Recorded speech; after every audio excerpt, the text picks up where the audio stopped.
आज हम बात करेंगे फंड अकाउंटिंग की। सबसे पहले हमें पता होना चाहिए फंड अकाउंटिंग क्या होता है। ये बहुत इंपॉर्टेंट है, हमारे पेपर में ये बहुत बार पूछा जाता है, इससे रिलेटेड एक क्वेश्चन कंफर्म आता ही आता है। तो सबसे पहले हमें फंड अकाउंटिंग जानने से पहले हमें बेसिकली फंड पता होना चाहिए कि फंड होता क्या है।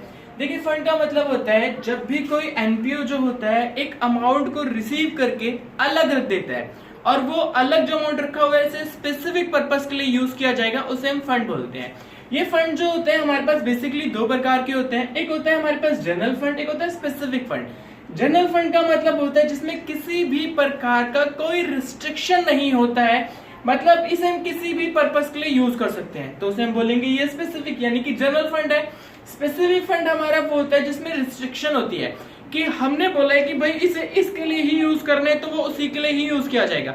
सपोज मैंने किसी को पैसे दिए और मैंने कहा भाई यहाँ पर बिल्डिंग बननी चाहिए, तो वो जो पैसे दिए गए हैं स्पेसिफिक बिल्डिंग बनाने के लिए ही दिए गए हैं। ऐसे फंड जो होते हैं जिनमें हम कंडीशन लगा देते हैं उन्हें हम बोलते हैं स्पेसिफिक फंड। जैसे कि इसके एग्जांपल जो होते हैं, पहला जो एग्जांपल है वो है गवर्नमेंट ग्रांट। गवर्नमेंट ग्रांट का मतलब होता है ऐसी ग्रांट जो हमने गवर्नमेंट से रिसीव की है जो स्पेसिफिक पर्पस के लिए है। जैसे हो सकता है वो मिड डे मील के लिए हो सकता है कि मतलब कि वो पोलियो के लिए हो, किसी भी चीज के लिए गवर्नमेंट ने हमें ग्रांट दी और कंडीशन लगा दी, तो उसे हम बोलेंगे क्या, वो गवर्नमेंट ग्रांट है और स्पेसिफिक फंड है। फिर हमारे पास होता है एंडाउनमेंट फंड। एंडाउनमेंट फंड का मतलब क्या होता है कि इसमें भी जिसने हमें डोनेशन दिया विद कंडीशन दिया है कि भाई आप जो भी फंड का यूज करोगे वो स्पेसिफिक पर्पस के लिए ही यूज करोगे। इसी तरीके से एन्युटी फंड होता है, यहाँ पर हम एसेट रिसीव करते हैं, यहाँ पर हम कैश भी रिसीव कर सकते हैं, यहाँ पर हम एसेट रिसीव करते हैं और कहते हैं कि भाई एनपीओ से कि भाई इसका जो बेनिफिट है या इसकी जो पेमेंट है आप डे टू डे यानी कि एक पीरियडिकली या फिर हम कह सकते हैं एक रेगुलर इंटरवल पर एक बेनिफिशियरी ओनर को देना है। इसी तरीके के लोन फंड भी होते हैं, प्राइस फंड भी होते हैं और फिक्स एसेट भी। मतलब बेसिकली स्पेसिफिक फंड हमारे वो फंड होते हैं जो स्पेसिफिक पर्पस के लिए यूज किए जाते हैं। स्पेसिफिक पर्पस मतलब जिसमें डोनेशन विद कंडीशन है कि आपको पैसा काम यूज करना है, पैसा यूज करना है और इस पर्पस के लिए यूज करना है, तो उसे हम बोलेंगे क्या, कि वो स्पेसिफिक फंड है। और जनरल फंड कौन से होते हैं, जिसमें किसी भी प्रकार की कोई रिस्ट्रिक्शन नहीं होती है, एनपीओ ऑर्गेनाइजेशन जैसे चाहे वो वैसे उसको यूज कर सकती है। अब बात करेंगे कि ये फंड बेस्ड अकाउंटिंग होता क्या है। देखिए, फंड बेस्ड अकाउंटिंग में क्या होता है कि जो भी फंड होते हैं उनको हम लोग, इनमें भी चार बातें ध्यान रखनी है। जो भी फंड होते हैं उन फंड से रिलेटेड जो भी इनकम होती है उस फंड के अंदर ही जाएगी और जो भी एक्सपेंसेस होंगे या पेमेंट होगी वो उन फंड में से ही घटाई जाएगी। मतलब हम जब हम जनरल डोनेशन की बात करेंगे तो हम इसे जनरली ट्रीट करेंगे, जब स्पेसिफिक की बात करेंगे तो एक इसे सेपरेट अकाउंट के अंदर लेके जाएंगे। जब हम इसे सेपरेट अकाउंट के अंदर लेकर जाएंगे तो उससे होने वाली जितनी भी इनकम है, मतलब स्पेसिफिक फंड से होने वाली जितनी भी इनकम है उसे हम क्या करेंगे, सेपरेट फंड अकाउंट के अंदर क्रेडिट कर देंगे और जितने भी एक्सपेंसेस होंगे उन्हें डेबिट कर देंगे। देखिए, जैसे कि अगर हमारे पास क्या होगा, हमें चार बातें ध्यान में रखनी है। पहले जो भी डोनेशन रिसीव हुआ है उसे हम स्पेसिफिक पर्पस के लिए अगर यूज कर रहे हैं तो उसे सेपरेट फंड अकाउंट में लेकर जाएंगे, हमें पहली बात ध्यान में रखनी है। दूसरी बात ये लायबिलिटी होगी। लायबिलिटी क्यों होगी, क्योंकि अगर हमने इसका मिस यूज किया, मतलब अगर हमने इसे किसी और पर्पस के लिए यूज किया तो हमें पैसे देने पड़ सकते हैं, तो हम इसे लायबिलिटी ट्रीट करते हैं। और लायबिलिटी ट्रीट करते हैं तो इससे होने वाली जो भी इनकम होगी उसे हम क्रेडिट करेंगे और जो भी एक्सपेंसेस होंगे उन्हें हम क्या कर देंगे, डेबिट कर देंगे। एग्जाम्पल के तौर पे जैसे मान लीजिए हमारे पास प्राइस फंड है। प्राइस फंड देखिए हमारे पास एक स्पेसिफिक फंड है, तो उससे होने वाला डोनेशन यानी कि इनकम है, इंटरेस्ट जो भी है उसे हम लोग क्या करेंगे, ऐड कर लेंगे। ऐड करने का मतलब क्रेडिट कर देंगे। और यहाँ पर जो भी एक्सपेंसेस हमने पे किए हैं प्राइस फंड से रिलेटेड उसे हम क्या कर देंगे, डेबिट कर देंगे यानी कि माइनस कर देंगे। हमें इसमें एक बात का और ध्यान रखना है, कभी कभी क्या हो सकता है, क्वेश्चन में ये गिवन हो सकता है कि भाई हमारे पास प्राइस फंड जो है वो एक्सपेंसेस से कम है। जब भी हमारे पास प्राइस फंड यानी कि स्पेसिफिक फंड जो है उसके एक्सपेंसेस से कम होगा तो उसके एक्सपेंसेस को हम directly income and expenditure account के अंदर लेके जाएंगे। अब हम बात करेंगे कि भाई सोर्स ऑफ इनकम की। सोर्स ऑफ इनकम का मतलब एनपीओ के कौन कौन से सोर्स होते हैं जिनसे वो इनकम अर्न करती है। देखिए, जैसे अगर हमने बात की थी कि भाई एनपीओ हमारी वो फर्म होती है जो नॉन प्रॉफिट ऑर्गेनाइजेशन होती है, मतलब ऐसी ऑर्गेनाइजेशन जो प्रॉफिट कमाने के लिए काम ही नहीं कर रही। जब प्रॉफिट कमाने के लिए काम नहीं करेगी तो कोई भी प्रोडक्ट बनाकर नहीं बेचेगी, जब प्रोडक्ट बनाकर ही नहीं बेचेगी तो इनकम कहां से होगी, है ना। तो हम बात करेंगे कि भाई अब एनपीओ को भाई कोई ना कोई इनकम तो चाहिए उसको रन करने के लिए, तो उसके पास पैसा कहां से आ सकता है या कहां से आता है, उसके बारे में हम बात करेंगे कि भाई सोर्स ऑफ इनकम क्या होता है। देखिए सबसे पहले हम कहेंगे कि भाई एंट्रेंस फीस। अगर मान लीजिए मैंने कोई एनपीओ एक बनाया, मैंने मान लो एक क्लब बनाया, तो क्लब में कोई भी एंटर करेगा तो एंटर करने की जो फीस होगी उसे बोलते हैं एंट्रेंस फीस। तो जो भी व्यक्ति उसके अंदर एंटर करेगा तो हम कहेंगे भाई उससे एक सेपरेट चार्ज जो लिया जाता है उसे हम बोलते हैं क्या, एंट्रेंस फीस। इसके बाद कुछ मेंबर ऐसे होते हैं जो लाइफ टाइम के लिए मेंबर बन जाते हैं। लाइफ टाइम के लिए वो क्या करते हैं, एंटायर पैसा एक ही बारी में पे कर देते हैं, लाइफ टाइम मेंबरशिप। तो उसे हम बोलते हैं क्या, ये लाइफ टाइम मेंबरशिप फी है।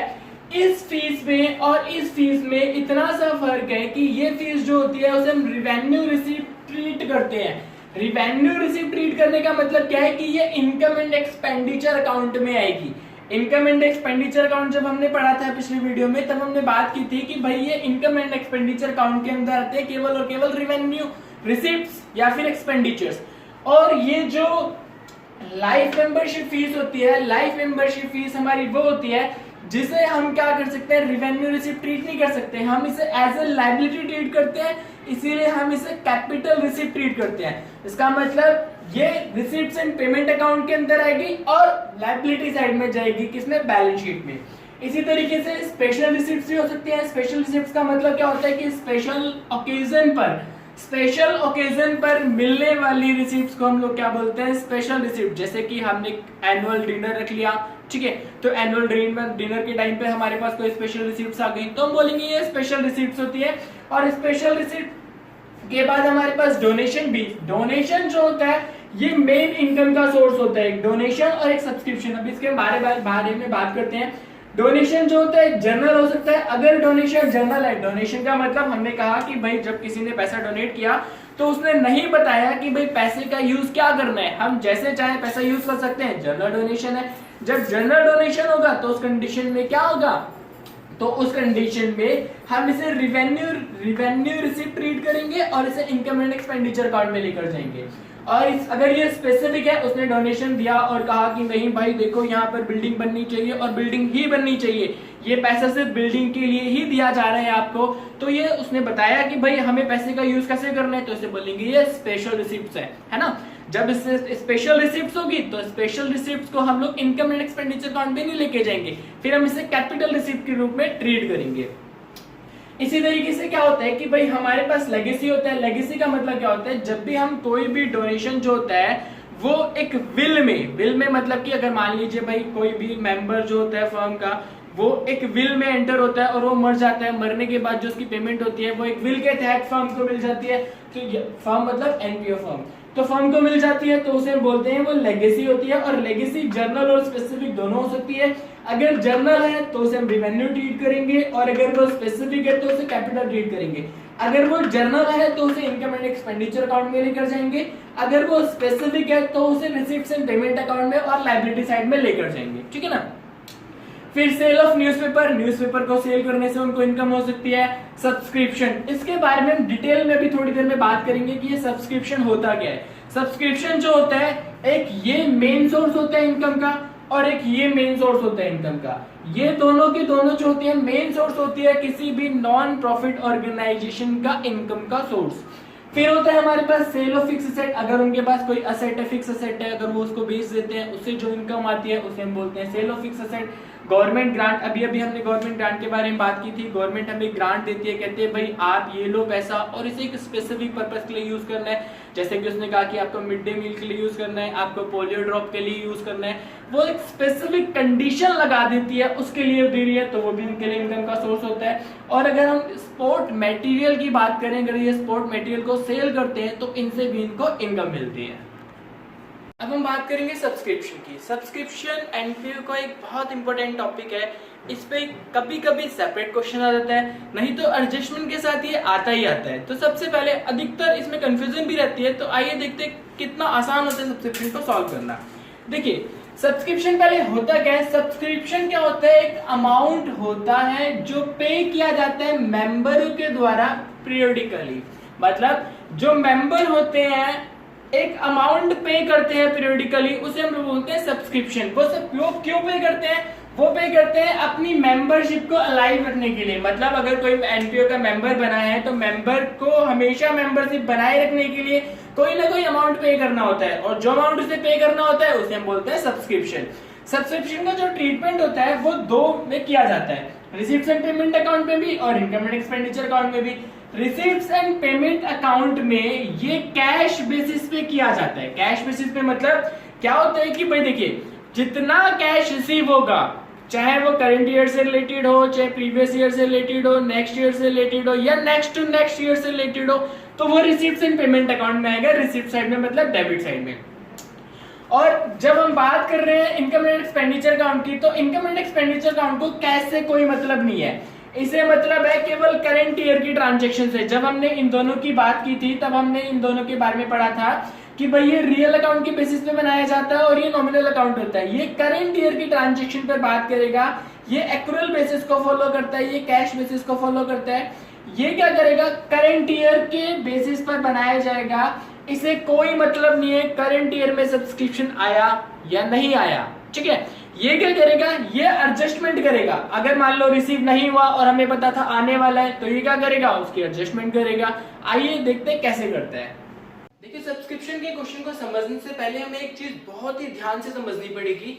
उस चीज को ध्यान से समझने के लिए हमें क्या करना पड़ेगा, देखिए हमें पहले प्रीवियस ईयर का फंडा समझना पड़ेगा। देखिए, प्रीवियस ईयर में हमारे पास एंड में दो चीजें रिसीव होती हैं।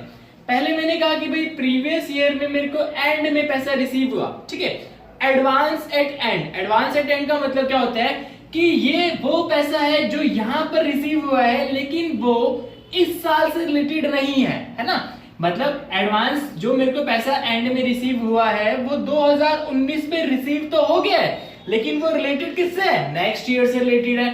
और आउटस्टैंडिंग एट एंड का मतलब क्या होता है कि भाई ये पैसा मुझे इस साल रिसीव नहीं हुआ है लेकिन ये है इसी साल से रिलेटेड। मतलब देखिए, ध्यान समझिए, दो बातें हैं। पहली बात तो ये कि मुझे पैसा एडवांस में रिसीव हो गया है लेकिन वो इस साल से रिलेटेड नहीं है, वो नेक्स्ट ईयर से रिलेटेड है। और पैसा इसी साल से रिलेटेड है मगर मुझे इस साल रिसीव ही नहीं हुआ है।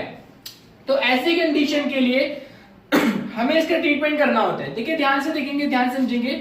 मेरे कहने का मतलब ये कि 2019 में जो आउटस्टैंडिंग एट एंड था, मतलब जो इसका पैसा था वो नहीं मिला, वो 2020 में मिलेगा, जो इसके लिए आउटस्टैंडिंग एट बिगनिंग है। देखिए, 2020 में मुझे पैसा मिला लेकिन वो 2019 से रिलेटेड था। इसी तरीके से अगर मेरे को एंड में 2019 में पैसा रिसीव हुआ तो वो 19 से रिलेटेड नहीं है, वो 20 से रिलेटेड है ना। इसी तरीके से अगर मुझे एंड में आउटस्टैंडिंग है वो मुझे इस साल नहीं मिला, वो 2021 में मिलेगा लेकिन रिलेटेड इस वाले साल से ही है। और एडवांस एट एंड जो मुझे इस साल मिल गया है लेकिन वो इस साल से रिलेटेड है ना। देखिए, हमें क्या करना होता है, अभी अभी हमने बात की कि इनकम एंड एक्सपेंडिचर अकाउंट में क्या करना होता है, हमें सिर्फ करंट ईयर की बात करनी होती है। ये हम सब क्यों पढ़ रहे हैं, ये हम इसलिए पढ़ रहे हैं ताकि हमें समझ में आए कि करंट ईयर का पैसा कौन सा है। देखिए, ये वाला पैसा करंट ईयर का है जो इस साल रिसीव हो रहा है। मतलब अगर मैं कहूं कि भाई ये वाला पैसा 2020 में रिसीव हो रहा है तो ये क्या है कि भाई ये करंट ईयर का पैसा है जो एंड में रिसीव हो रहा है यहाँ पर। और ये वाला पैसा जो यहाँ पर रिसीव हो गया वो करंट ईयर का पैसा है नहीं, क्योंकि वो किस वाले साल से रिलेटेड है, इस वाले साल से रिलेटेड है। देखिए, सब्सक्रिप्शन के लिए हमें एक स्टेटमेंट बनाना होता है, इसमें हमें यही ध्यान रखना होता है ये सारा का सारा करंट ईयर पर ही काम करता है। करंट ईयर में कि भाई देखो, करंट ईयर में हमने कितना पैसा रिसीव किया ड्यूरिंग द ईयर, वो फिर एंड में आउटस्टैंडिंग, ये सारी की सारी बात करंट ईयर की ही चल रही है। एंड में कितना आउटस्टैंडिंग था, एडवांस कितना था बिगनिंग में। देखिए, ये वाला एडवांस इसके लिए बिगनिंग हो जाएगा, तो ये दोनों के दोनों पैसे हम लोग इसमें ऐड कर लेते हैं। और आउटस्टैंडिंग वाले जो एंड में, जो हमें बिगनिंग में आउटस्टैंडिंग है जो 2019 से रिलेटेड है वो माइनस कर देंगे। और एडवांस एट एंड जो 2021 से रिलेटेड है उससे हम लोग क्या कर देंगे, माइनस कर देंगे। इसे एक और तरीके से समझते हैं। देखिए, ये वाला पैसा 2020 से रिलेटेड है क्योंकि 20 में ही रिसीव हुआ है। ये वाला पैसा भी 2020 से रिलेटेड है, क्यों, क्योंकि ये 2019 में रिसीव तो हो गया लेकिन है तो 20 से ही। और ये वाला पैसा जो मिलना है लेकिन मिला नहीं है, ये वाला पैसा है। और ये वाला पैसा वो है जो 2019 में रिसीव हो गया। और ये वाला पैसा वो है जो 2019 का पैसा है लेकिन रिसीव 2020 में हुआ है। और ये वो वाला पैसा है जो 2020 में रिसीव हो गया लेकिन रिलेटेड किससे करता है, 2021 से। ठीक है ना। अब हम बात करेंगे सब्सक्रिप्शन अकाउंट की। देखिए अभी तक हमने जो सब्सक्रिप्शन पढ़ा वो स्टेटमेंट की फॉर्म में पढ़ा है, अब सब्सक्रिप्शन अकाउंट के बारे में बात करेंगे। देखिए हम पहले ही बात कर चुके हैं कि सब्सक्रिप्शन जो होता है एक नॉमिनल अकाउंट होता है, और नॉमिनल अकाउंट क्या कहते हैं कि जितने भी एक्सपेंसेस हैं, जितने भी लॉसेस हैं उनको डेबिट कर दो, और जितनी भी इनकम्स हैं, जितने भी गेन्स हैं उन्हें क्या कर दो, क्रेडिट कर दो। तो उसके बिहाफ पर हम क्या करेंगे, इस अकाउंट को बनाएंगे। देखिए यहाँ पर क्या होता है, पहले बात करेंगे इनकम्स की, क्या पैसा कहां से कितना कितना रिसीव हो रहा है। सबसे पहले हमें ड्यूरिंग द ईयर पैसा मिलेगा, हमारे लिए इनकम है तो हम उसे क्रेडिट साइड में दिखाएंगे। और एडवांस एट बिगिनिंग भी हमारे लिए इनकम है, इसलिए हम उसको क्रेडिट साइड में दिखाएंगे। और एडवांस एट एंड ये भी हमारे लिए इनकम है, इसलिए हम इसे क्या करेंगे, क्रेडिट साइड में दिखाएंगे। मतलब अभी हमने जो स्टेटमेंट पढ़ा था उसमें जो ऐड करने वाले सारे टर्म थे वो सारे के सारे यहाँ पर आ जाएंगे, है ना।